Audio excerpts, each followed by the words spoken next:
My name is Dolores Silas, born in Indiana, reared in Wisconsin. Been in Tacoma at least since '54. This is home for me. I love Tacoma. I went to Tuskegee Institute, a university in Alabama, the George Washington, Booker T. Washington area. And there they taught differently. You couldn't say no. They would not accept no, that you had to come up to par or beyond. And so that started me into education. And then when I left Tuskegee, I came to Tacoma, went to University of Arizona for my master's, went to San Diego, United States International University for my doctorate. And so I've been educated, minded all of my life, and enjoy working with youth. So I know you were the principal at DeLong, right? Yes. How was it being, and you can share as much or as little as you want about this, how was it being a woman of color back in the day and being the first woman of color in that position and just having the influence during that time? It was a challenge. In addition to, students were fine. They love you, regardless. There was an educational part for teachers who were new to the world of African Americans. Parents were kind of can she or can't she? And so I'm standing there working with students trying to educate. I'm working with teachers trying to help them provide for students. I'm working with parents who don't really know what I am. And so it was difficult. It's threefold type of, it's a challenge. It was really a challenge. And after a while, the majority of the students, well, in fact, all the students were fine. I still had to educate teachers. I had to talk with parents so they would feel comfortable. I remember the first day of school, I was standing there by the door saying hello to students. And a kindergarten came up to me and put her arms around me and said, "Hi, how are you?" And I said, "I'm fine, thank you." She said, "I don't mind that you're black." So I knew that she had listened at home, that you're going to have a black principal. And she didn't care. It's the atmosphere. And I said, well, to myself, I said, well, now I have to work with parents.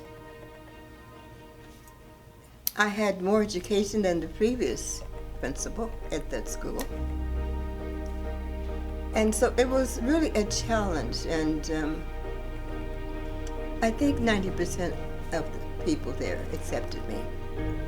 One of the things I said to teachers after a while was that I would like a kind of a dress code, that we are models for students. And we want an image of teachers looking like teachers. And they said, well, Dolores, we don't know about that. I said, well, think about it at a staff meeting. And then the next day I found a note on my desk that, you know, we're going to the union on this. I said, okay, fine, bring the union. We can sit down and talk. The union did not come. I'm one of the very few principals who did not ever have a union to cross my path. So that was a challenge. But the following week, they dressed. They looked like teachers. Yes, and so I was very pleased with that. Mm-hmm. So have you always had a passion for kids and younger people? Yes, I have, because I had a parent, a mother, who was a teacher. I'm an only child, and so I would go to school with her when kindergarten, first grade. I walked into a first grade class reading on a third grade level and flunked the second grade. They did not understand me for whatever reason. And then they decided that I needed to go into a special class. My mother said, no way. There's just no way she's going into special class. And so that was the challenge there also. So you come up with it all your life. You're faced with problems of educating, of talking to people. So that's my background. When you're doing something, you know within yourself whether it's right or wrong. So there's a comfort zone, or there's an uncomfort zone that you're in. My uncomfort zone was being on the city council, being the first black female on the city council. So you're in this area again.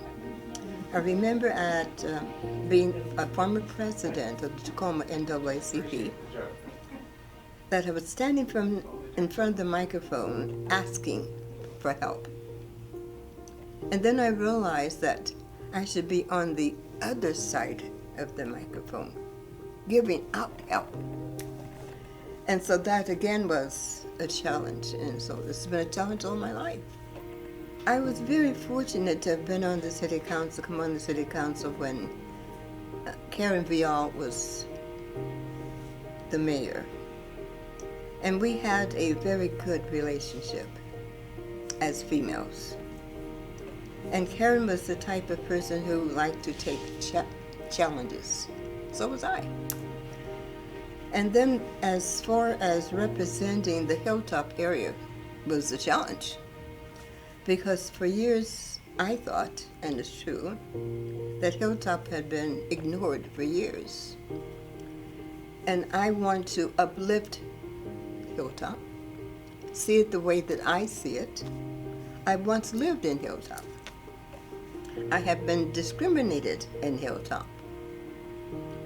And people had a wrong thought of this area. I was on the city council at the time that the gangs were very prevalent.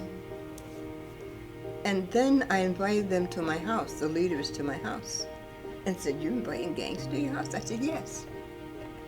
Someone must talk with them. There's an atmosphere of something here that they need to say, and I want to hear it." And so we would sit down at my kitchen table, and the members of the ringleaders of the gang would talk to me. Now, there is a communication problem because I'm older, they're younger, and so I knew that somewhere along the line that we weren't going to meet. But I had to listen.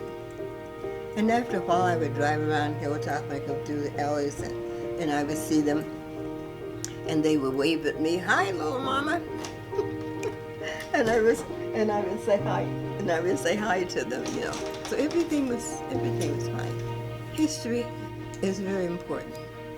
We must be able to see where we come from in order to make progress as far as where we are going.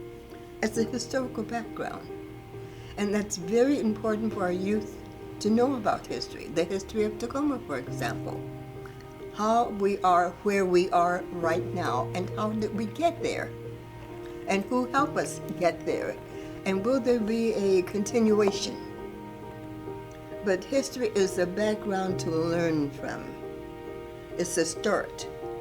It's not an end. It's a start. And so that is very important for us to know the historical part of Tacoma. Tacoma is my home. I love Tacoma. And so history is very important to me. What would you tell a young woman or a girl who's hoping to make a difference in the world or in the city, but there's a lot of things going on in the world that might be discouraging to them? What advice would you give them? There is a saying years ago that there was a very smart woman in the community.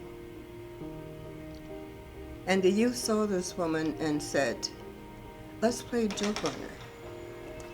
So they found a bird, put the bird in their hand, and went to the woman and said, "This that I hold in my hand today, is it dead or is it alive?" This woman looked at the youth and smiled and said, "It is in your hands. Today's youth, it is in your hands. We have just given you a start."